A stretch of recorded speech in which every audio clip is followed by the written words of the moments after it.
Salam damai sejahtera di dalam kasih Tuhan Yesus Kristus. Bapak Ibu Saudara, hari ini menjadi sangat amat penting di sepanjang sejarah Bapak Ibu Saudara sekalian. Kita boleh memperingati kematian yang begitu agung. Bukan karena kejahatan, bukan karena sakit penyakit, tetapi karena memang nyawa harus diberikan sebagai satu korban bagi umat manusia yang berdosa. Pengorbanan menjadi bagian di dalam kehidupan manusia. Tanpa pengorbanan Bapak, Ibu, Saudara dan saya, tidak ada seorang pun yang lahir ke dalam dunia ini. Harus ada yang mau berkorban, melahirkan kita, membesarkan kita. Bahkan sampai pada saat kematian, perlu ada orang yang mau berkorban, mengurus jenazah kita, memandikan, bahkan memasukkan ke liang lahat yang terakhir. Bapak Ibu Saudara, jika kita melihat di sepanjang Alkitab, kita dapat melihat kisah-kisah yang diwarnai dengan pengorbanan. Dari awal kejadian manusia sampai pada puncaknya, pengorbanan yang terbesar. Hari ini saya ingin menyampaikan satu kebenaran firman dengan satu tema, greatest sacrifice. Ada pantun berkata, tangan kaisar lebam terselip di antara kaktus. Wah ya, pengorbanan terbesar hanya ada dalam salib Kristus. Bapak Ibu Saudara, mari kita melihat bagaimana pengorbanan dimulai di Taman Eden. Mari kita melihat saudara sekalian bagaimana Allah mempersiapkan pengorbanan yang terbesar, the greatest sacrifice. Sudah dimulai dari masa penciptaan. Mari kita melihat yang pertama, saudara, Kejadian pasal 2 ayat 21. Ketika Tuhan mengambil satu rusuk dari Adam dan membentuknya menjadi seorang wanita. Tuhan Allah membuat manusia itu tidur nyenyak. Ketika ia tidur, Tuhan Allah mengambil salah satu rusuk daripadanya lalu menutupi tempat itu dengan daging. Bapak Ibu Saudara sekalian, Allah menciptakan manusia pertama Adam tidak sama dengan dia menciptakan alam semesta, tumbuh-tumbuhan, binatang di darat, di laut, di udara. Allah menciptakan semuanya hanya dengan berfirman, semuanya ada. Tetapi ketika menciptakan manusia pertama Adam, Allah memakai tangannya, membentuknya saudara sekalian dari debu tanah yang sudah bercampur dengan embun sehingga menjadi tanah liat. Dibentuknya manusia pertama serupa dan segambar dengan Allah. Dan menyempurnakan saudara, Allah mengembuskan nafas hidup ke dalam hidung Adam. Sehingga manusia pertama memiliki roh Allah di dalamnya. Tetapi sudah ketika menciptakan pasangan daripada Adam yaitu Hawa, wanita. Allah tidak mengambil debu atau tanah liat yang lain. Tetapi ada pengorbanan yang dilakukan oleh Adam yang pertama. Bukankah ini satu gambaran yang luar biasa? Adam dibiarkannya tidur nyenyak. Diambilnya salah satu tulang rusuk. Saudara, walaupun tidak disebutkan, tetapi cobalah bayangkan saudara, mana Adam mengambil satu tulang tidak mengeluarkan darah, bukan? Bapak Ibu Saudara sekalian, inilah pengorbanan yang pertama.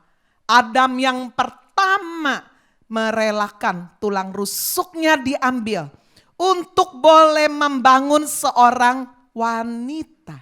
Sehingga ketika Adam bangun, dia langsung berkata, inilah tulang dari tulangku, inilah daging dari dagingku. Itu sebabnya jika para pria memahami bagaimana Allah menciptakan kita. Kalau kita para wanita, saya para wanita bersama ibu-ibu di tempat ini memahami bagaimana kita diciptakan. Seharusnya sebagai suami istri kita boleh saling menghormati, menghargai. Amin, saudara. Istri menjadi bagian yang sangat penting, saudara. Dia ada karena Adam yang pertama mau berkorban, sehingga boleh betul-betul dibentuk Hawa.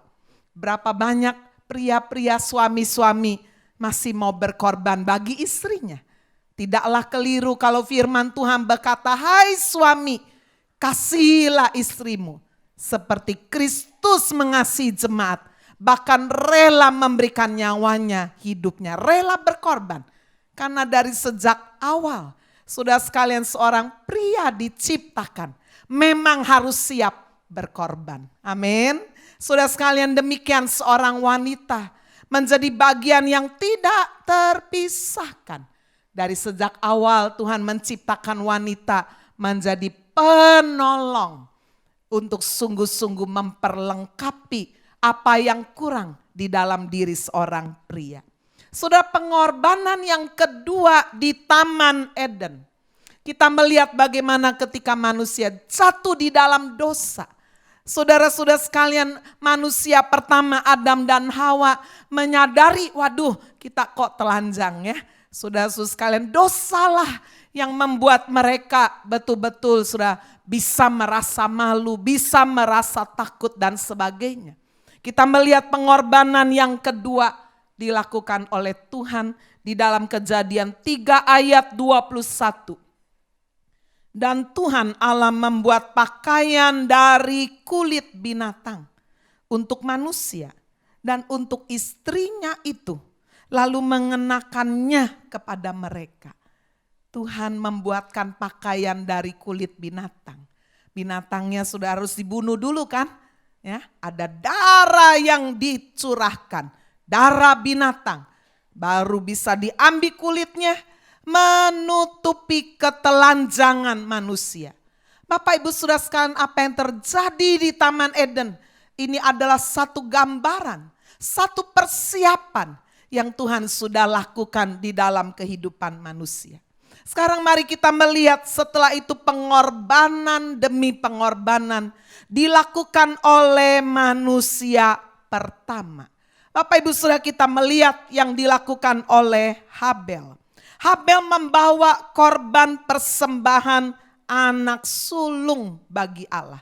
Itu dicatat di dalam Kejadian 4 ayat 4. Habel juga mempersembahkan korban persembahan dari anak sulung kambing dombanya, yakni lemak-lemaknya.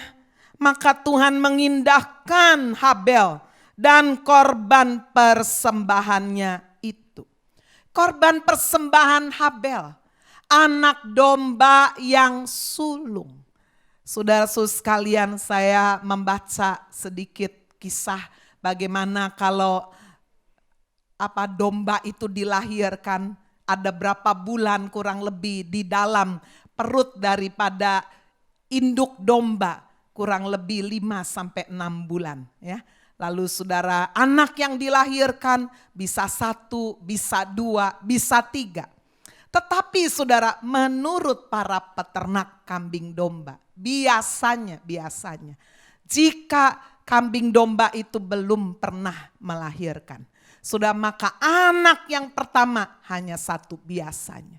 Jadi bayangkanlah sudah kalau ini betul-betul Habel memiliki kambing domba yang pertama. Lalu kemudian melahirkan anak sulung. Anak satu-satunya itu dikorbankan. Itu sebabnya itu membuat Tuhan berkenan. And the Lord had respect unto Abel and to his offering. Ya, dikatakan bahwa Allah menaruh hormat, penghargaan yang begitu tinggi kepada Habel. Persembahannya hanya 1 dia korbankan. Sementara dikatakan korban persembahan Kain tidak dihargai. Ya, bukan tidak diterima loh ya. Kalau saudara baca dengan jelas dikatakan sudah, tetapi Kain dan korban persembahannya tidak diindahkannya. Unto Kain and to his offering. He had not respect. Ya, tidak dihargai. Ya biasa aja lah ya gitu. Seperti kalau saudara ulang tahun, ada orang yang kasih hadiah sungguh-sungguh. Wah ya, mungkin anak saudara bikin rajutan, pulang sekolah, waduh dia mungkin tidak mahal benangnya. Tetapi saudara, waktu yang ada dia membuatnya itu ada satu pengorbanan. Ya, saudara begitu menghargai, saudara memberi sesuatu yang mungkin saudara sangat suka, sangat cintai, saudara rela melepaskan. Sehingga ketika orang menerima hadiah itu sudah berkata, aduh saya respect sekali. Ya, I had respect seperti yang dikatakan oleh Tuhan. Sementara ada orang-orang lain mungkin kasih hadiah dari kelebihannya. Kain memberi dari kelebihannya. Dia seorang petani menanam sayur dan sebagainya. Tetapi Bapak Ibu Saudara, saya yakin Adam dan Hawa sebagai orang tua sudah mengajari mereka betapa Allah yang mereka sembah, yang menciptakan mereka adalah Allah yang suka dengan korban bakaran. Kenapa saudara? Karena korban bakaran harus dari yang hidup. Baru kemudian kalau dibakar ada bau yang harum. Sayur mayur tidak hidup saudara, betul tidak? Itu sebabnya sudah kita bisa melihat bagaimana memang Kain memberi. Tapi dia memberi asal-asal aja. Tapi saya cuma punya ini, ya mau apa lagi? Dia tidak mencoba mencari perkenanan Tuhan. Apa sih ya yang Tuhan mau? Berapa sering dalam hidup ini kita memberi asal-asal aja lah. Ya, asal kita kasih waktu dah. Asal kasih persembahan lah.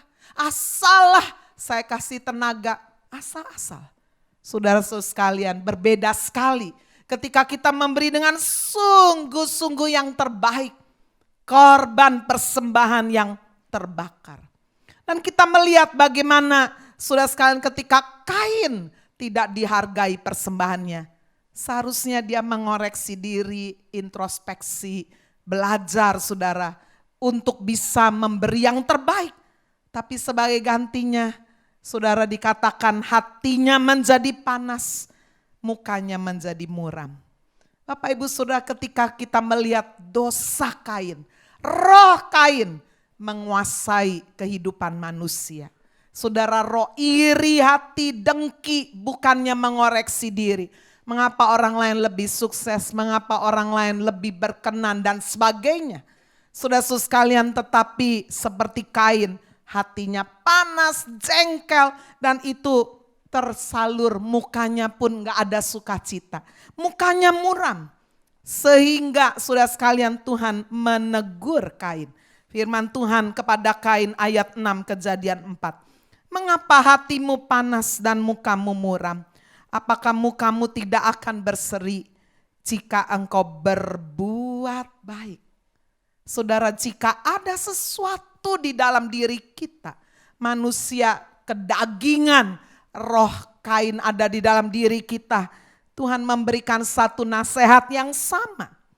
Biarlah sudah kita harus mengcounter, melawannya dengan apa? Berbuat baik. Amin. Berbuat baik. Saudara-saudara sekalian, sehingga ketika kita berbuat baik, mengucapkan yang baik, bukan menjatuhkan. Jika tidak dikatakan, jika engkau tidak berbuat baik, maka akan ada langkah negatif selanjutnya. Dosa sudah mengintip di depan pintu. Ya, jika kita tidak berbuat baik, ini saudara urutannya. Dosa akan mengintip, sangat menggoda. Dan jika saudara godaan dari dosa itu bisa datang dan bisa betul-betul masuk dalam kehidupan kita, dosa akan menguasai.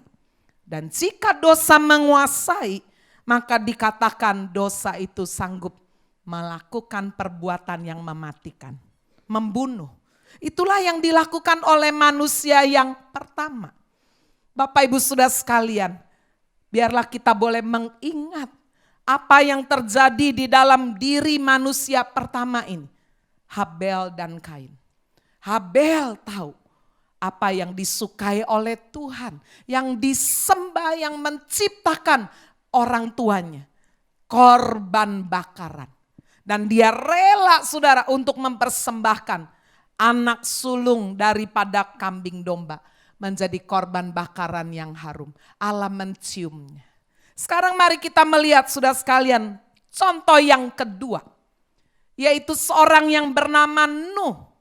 Dia mendirikan mezbah bagi Tuhan.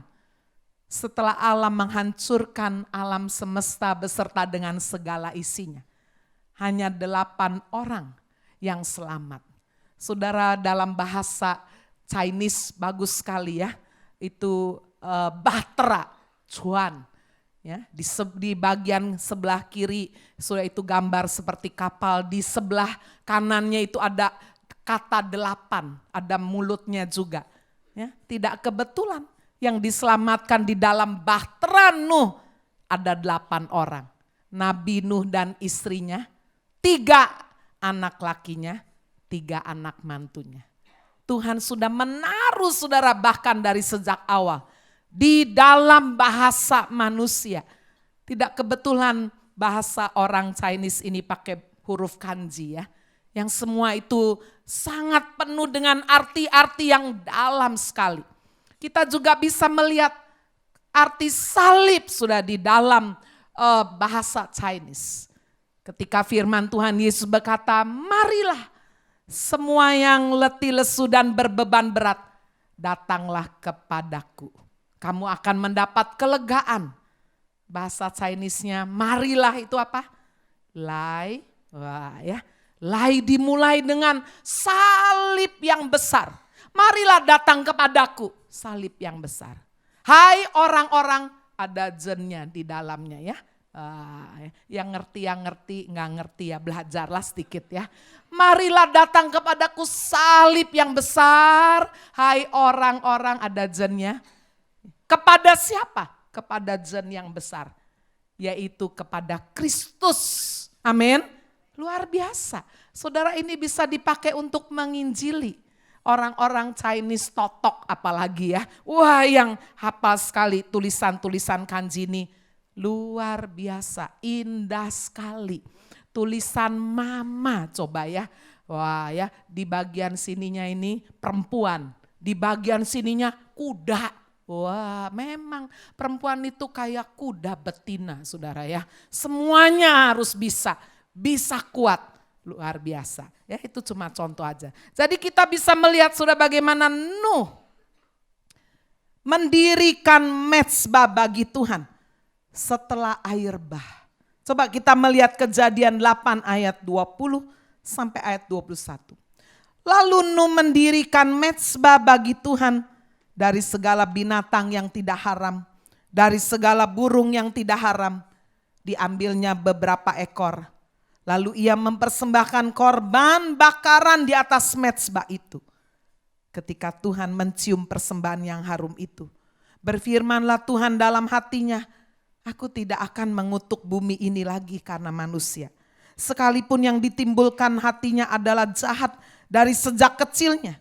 Dan aku tidak akan membinasakan lagi segala yang hidup seperti yang telah kulakukan. Saudara, waktu Nuh hidup itu belum ada hukum Taurat ya.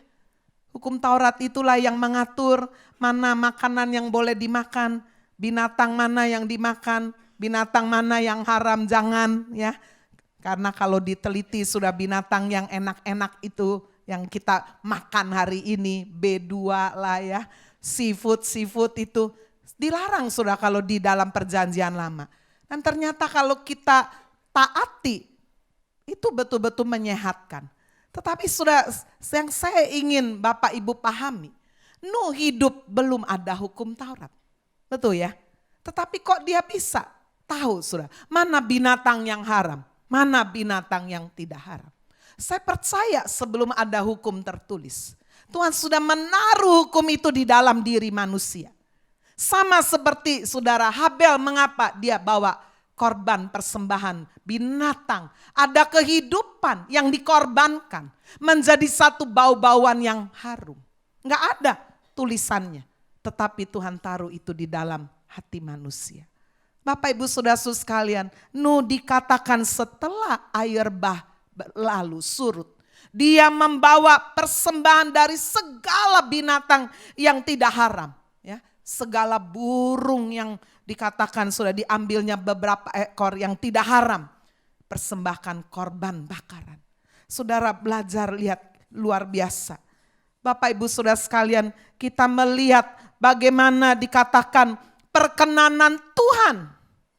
Ketika mencium bau binatang yang tidak haram, burung-burung yang tidak haram ini dibawa sebagai satu persembahan korban yang terbakar. Dikatakan saudara Tuhan menciumnya. Di ayat 21 ketika Tuhan mencium persembahan yang harum itu. Waduh, saudara, orang kalau sudah disukakan ya sama seperti orang tua, istri disukakan, suami, dia ada satu keinginan untuk memberi, untuk membalas yang terbaik. Betul sudah? Ini dilakukan oleh Tuhan. Ketika Tuhan mencium bau yang harum itu, berfirmanlah Tuhan dalam hatinya.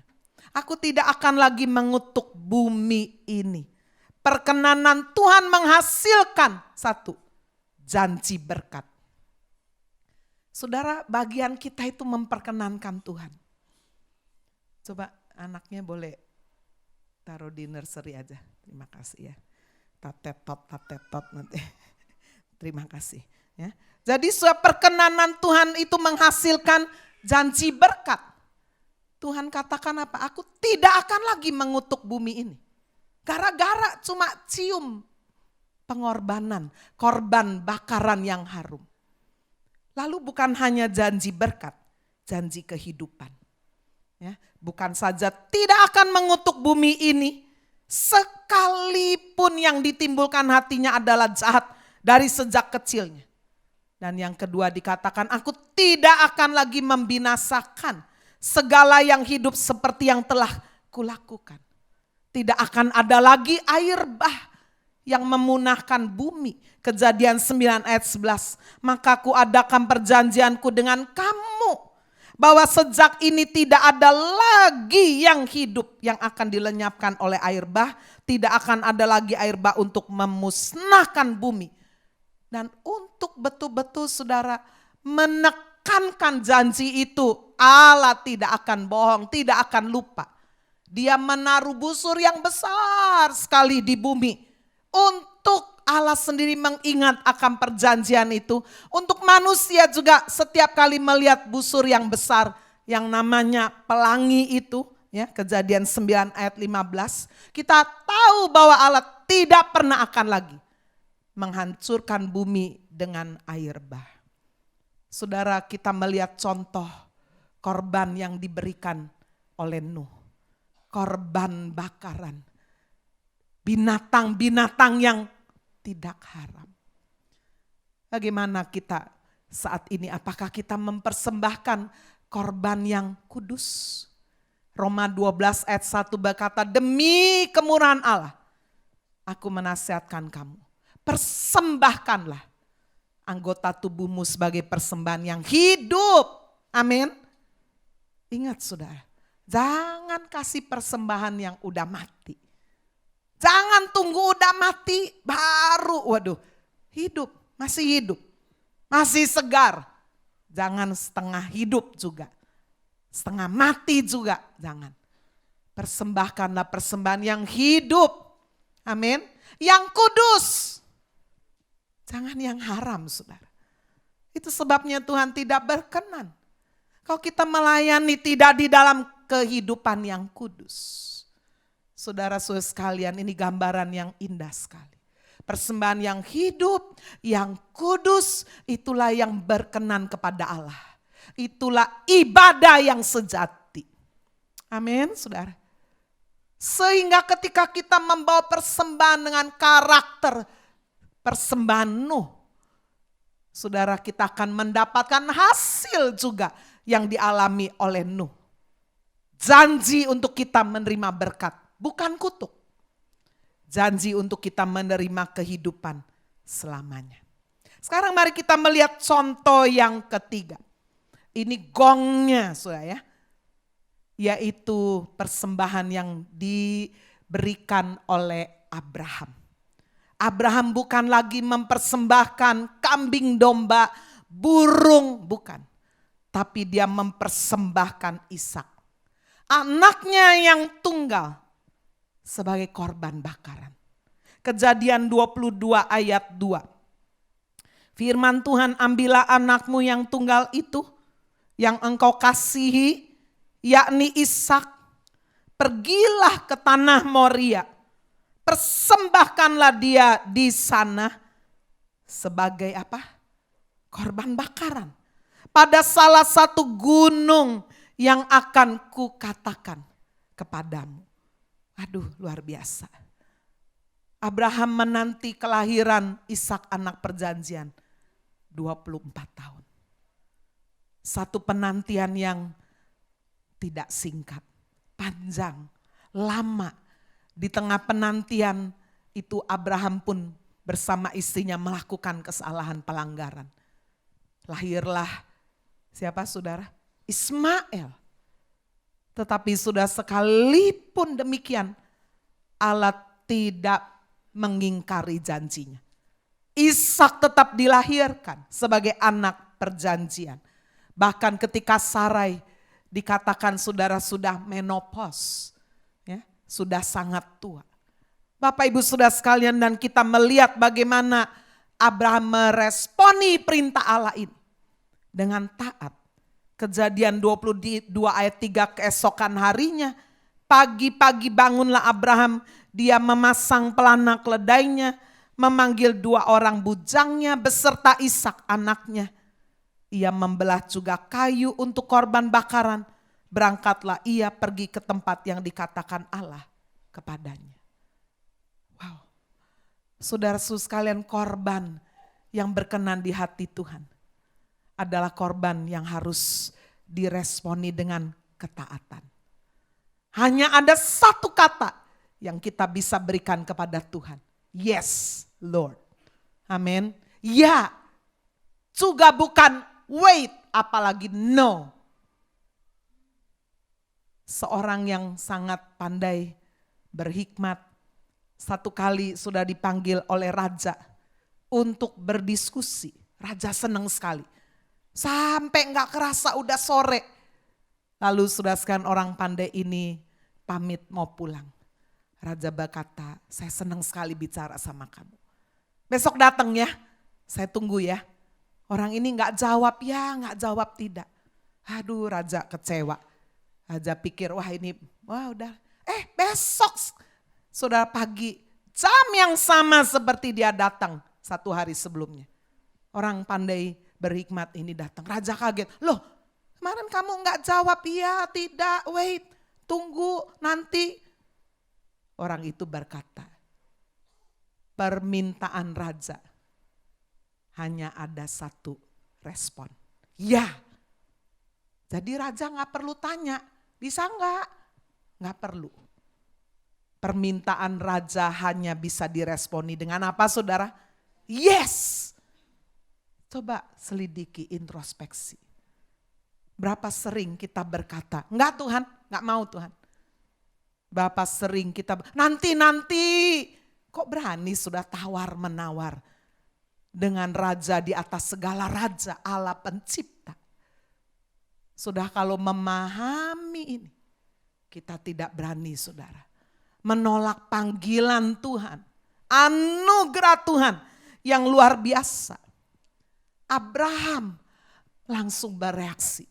Dia langsung pergi, dia gak bilang why, napa gina, no. Saudara-saudara sekalian, Abraham taat. Yang kedua reaksi Abraham, dia beriman. Dikatakan di dalam Kejadian pasal 22 ayat 5. Kata Abraham kepada kedua bujangnya, tinggallah kamu di sini dengan keledai ini. Aku beserta anak ini akan pergi ke sana. Kami akan sembahyang, sesudah itu apa? Kami kembali kepadamu. Punya iman. Dia tidak cuma taat. Abraham tidak naik ke atas gunung Moria itu sambil menangis. Enggak.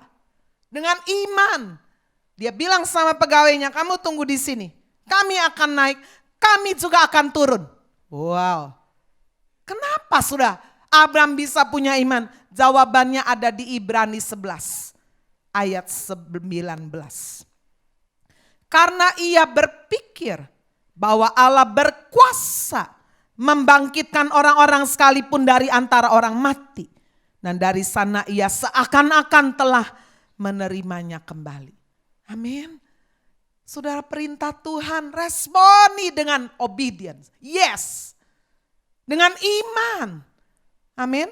Jika Tuhan meminta kepada kita rasanya sesuatu yang berat, mustahil. Saudara, enggak perlu kita meragukan. Dan kita bisa melihat dampak yang dialami oleh Abraham. Allah itu menjadi respect, kagum, heran. Ya, itu sebabnya dikatakan di Kejadian 22 ayat 17. Maka aku akan memberkati engkau berlimpah-limpah. Membuat keturunanmu sangat banyak seperti bintang di langit, seperti pasir di tepi laut. Dan keturunanmu akan menduduki kota-kota musuhnya. Sudah, kita gak perlu kejar berkat, kudu kejar, gak perlu. Yang kita kejar adalah sudah, hidup kita lebih taat. Amin. Hidup kita lebih lagi punya iman. Dan iman hanya datang karena pendengaran firman. Dampaknya diberkati berlimpah-limpah. Keturunan saudara akan menjadi keturunan yang menjadi berkat. Abraham diberi janji oleh keturunanmu lah semua bangsa di bumi diberkati. Bapak Ibu, saya membawa saudara melihat sampai kepada gongnya puncaknya. Diawali sudah sekalian dari pengorbanan di Taman Eden. Pengorbanan banyak sih, tapi saya buat contoh-contoh yang besar untuk menggiring kita saudara. Memahami betul-betul the greatest sacrifice. Itulah pengorbanan sempurna yang dilakukan oleh Allah. Mari kita melihat Yesaya 53 ayat 10. Tetapi Tuhan berkehendak meremukkan dia dengan kesakitan. Apabila ia menyerahkan dirinya sebagai korban penebus salah. Ia akan melihat keturunannya. Umurnya akan lanjut dan kehendak Tuhan akan terlaksana olehnya. Pengorbanan Kristus sudah dinubuatkan saudara 2600 tahun yang lalu. 600 tahun sebelum Yesus ada di atas muka bumi ini. Luar biasa. Ini adalah kehendak Tuhan dikatakan. Meremukkan dia. Siapa dia di sini? Kristus dengan kesakitan menyerahkannya sebagai korban penebus salah. Sudah tidak ada pilihan yang lain. Tuhan memilih yang sempurna. Saudara-saudara sekalian, gambaran apa yang dilakukan oleh imam besar di dalam perjanjian lama. Dia harus mengorbankan binatang-binatang sudah sebagai pengampunan dosa setiap tahun satu kali. Tetapi kita melihat bagaimana sudah pengorbanan the greatest sacrifice yang dilakukan Allah terhadap manusia. Ditandai yang pertama kita melihat imam besarnya harus sempurna. Mari kita melihat Ibrani pasal yang ke-7 ayat 26 dan 27. Sebab imam besar yang demikianlah yang kita perlukan. Yaitu yang saleh, tanpa salah, tanpa noda. Yang terpisah dari orang-orang berdosa dan lebih tinggi daripada tingkat-tingkat surga. Lalu sebagai bandingannya ayat 27. Yang tidak seperti imam-imam besar lain yang setiap hari harus mempersembahkan korban untuk dosanya sendiri dan sesudah itu barulah untuk dosa umatnya. Sebab hal itu telah dilakukannya satu kali untuk selamanya. Imam besarnya harus sempurna ketika ia mempersembahkan dirinya sendiri sebagai korban. Mengapa sudah kita harus meyakini betul-betul Yesus adalah imam besar agung yang sempurna. Saudara, penulis Ibrani memberikan satu data yang luar biasa. Tidak ada yang bisa membatanya. Yaitu dikatakan di dalam Ibrani 4 ayat 14. Karena kita sekarang mempunyai imam besar agung yang telah melintasi semua langit. Yaitu Yesus. Anak Allah, baiklah kita teguh berpegang pada pengakuan iman kita. Siapa di dunia ini yang sudah melintasi semua langit? Mungkin di sini ada orang-orang yang saudara sudah melintasi hampir semua benua, 5 benua. Tapi hanya benua kan? Sudah melintasi semua langit. Wow, hanya Yesus. Imam besar agung dikatakan dia sudah melintasi semua langit. Saudara, ini benar-benar diperlukan supaya apa? Supaya iman kita, kata firman Tuhan, kita berpegang teguh pada pengakuan iman. Enggak ada yang bisa goyangkan sedikit pun, meragukan Yesus itu juru selamat. Yesus itu betul-betul sudah melakukan satu pengorbanan yang tidak bisa digantikan oleh siapapun. Mengapa harus Yesus? Di hadapan Allah dia adalah pribadi yang sempurna. Karena dia melintasi semua langit. Dari sisi manusia dia juga sempurna. Kenapa? Karena dia dapat turut serta merasakan semua kelemahan manusia. Ibrani 4 ayat 15. Sebab imam besar yang kita punya bukanlah imam besar yang tidak dapat turut merasakan kelemahan-kelemahan kita. Sebaliknya sama dengan kita, ia telah dicobai hanya tidak berbuat dosa. Saya pernah mendengar seorang konglomerat bersaksi mengapa dia bisa percaya Yesus. Anak-anaknya saudara sekolah di luar negeri menjadi Kristen percaya Yesus ketika kuliah. Lalu pulang menginjili papanya. Enggak bisa karena papanya orang totok sudah. Jadi dia gak bisa, udahlah. Kamu Kristen ya Kristen.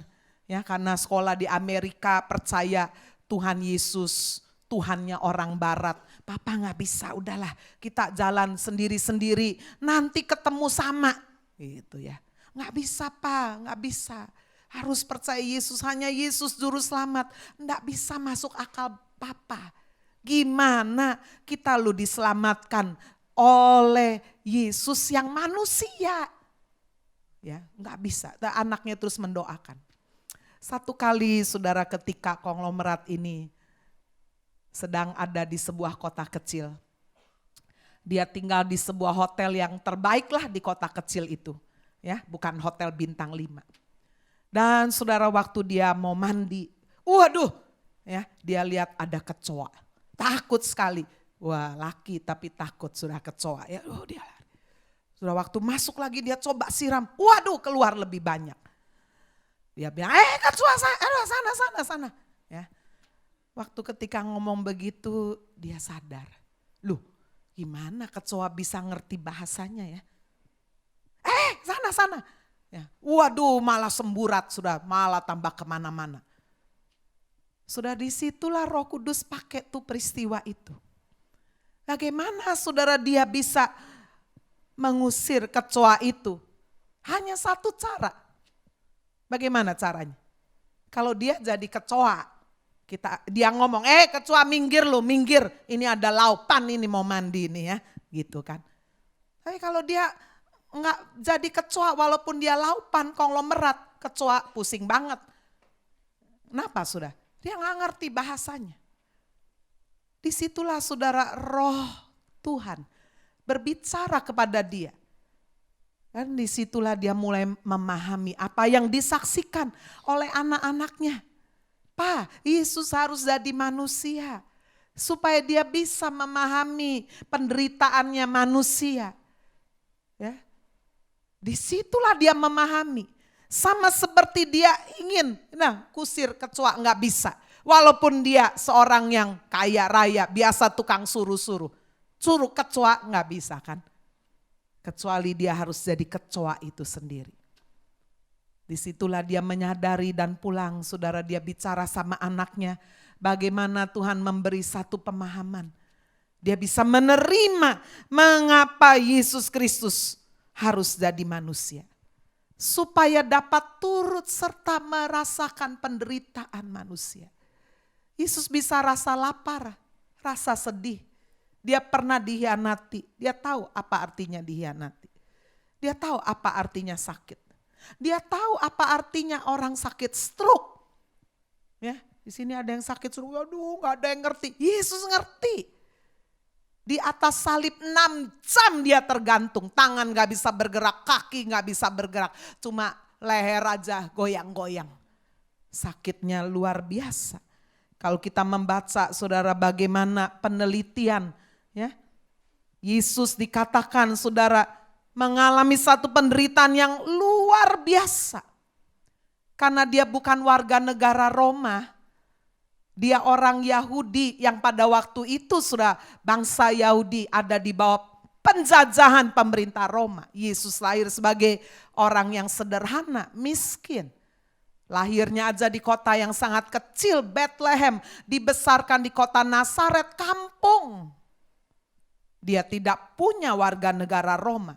Itu sebabnya ketika dia dituduhkan sebagai penjahat, maka sudah dia menerima cambukan. Cambukan orang yang bukan warga negara Roma.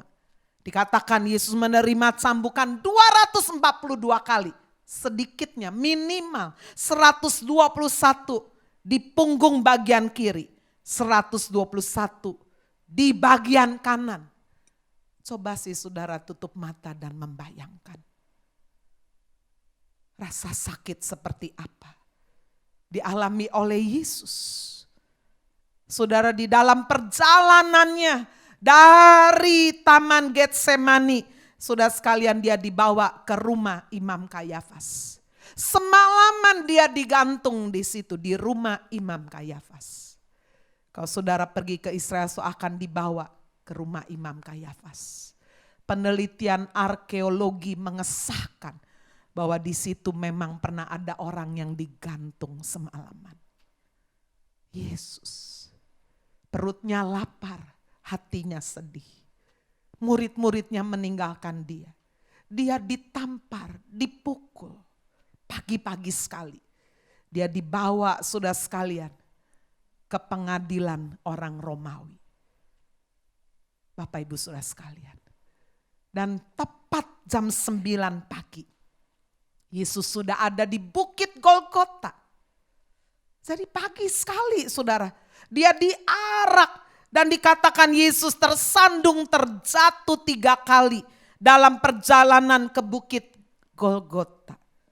Ketika dia memikul salib yang sangat berat. Dia haus, menderita kekurangan air. Apa ya kekurangan air? Dehidrasi ya. 17 jam dari malam. Siapa orang mau kasih dia air? Saudara bayangkan, saudara enggak minum air selama 17 jam. Itu sebabnya dia berteriak dari salib, aku haus. Aduh, Bapak Ibu saudara sekalian. Ada 5.480 luka. Di sekujur tubuhnya termasuk 150 luka yang sangat dalam dan parah di punggungnya. Karena Yesus bukan orang Roma. Maka ketika dia dicambuk, saudara cambuknya itu bercabang 3. Di ujung cambuk itu ada beling-beling, ada tulang-tulang, ada duri-duri. Saudara tahu pohon duri yang ada di Israel itu beracun. Pohon itu isinya duri semua, enggak ada buah. Itulah yang merangkai mahkota berduri di atas kepala Yesus. Saudara-saudara sekalian, kita bisa membaca bagaimana duri-duri itu menusuk bukan hanya di sekeliling kepala Yesus, tapi di tengah batok kepala Yesus. Ada 17 duri yang tajam.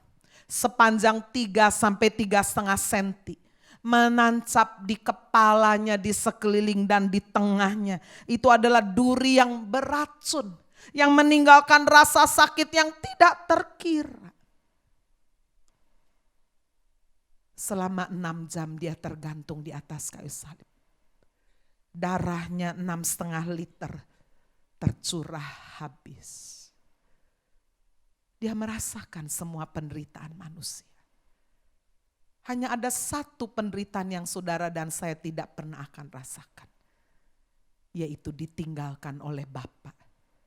Karena Yesus sudah mengalami itu. Ketika dia berseru dari atas kayu salib. Allahku, Allahku. Mengapa engkau meninggalkan aku? My God, my God. Why hast thou forsaken me? Hanya itu penderitaan yang saudara dan saya tidak pernah akan alami. Karena firman Tuhan berkata dia sekali-kali tidak akan meninggalkan kita. Dia setia. Dia bisa merasakan semua penderitaan kita yang luar biasa. Itu sebabnya saudara kita membutuhkan Yesus. Di hadapan Allah dia adalah pribadi yang sempurna. Di hadapan manusia tidak ada orang yang seperti dia. Dan saudara sekalian kriteria sempurna yang ketiga. Dia telah dicobai tapi tidak berdosa. Itu sebabnya hanya dia, tidak ada yang lain. Yang dapat memberikan pengorbanan yang sangat sempurna. Pengorbanan yang sempurna akan menghasilkan keselamatan yang sempurna. Amin saudara. Mari kita membaca Ibrani pasal 7 ayat 25. Karena itu ia sanggup menyelamatkan dengan sempurna semua orang yang oleh dia datang kepada Allah. Sebab ia hidup senantiasa untuk menjadi pengantara mereka. Bapak Ibu Saudara sekalian, mari kita tidak ragu, teguh, semakin sungguh-sungguh, semakin menghargai, menghormati, semakin hidup takut Tuhan dan merindukan dia boleh segera datang kembali. Maranatha, Tuhan Yesus datang kembali. Amin. Tuhan Yesus berkati.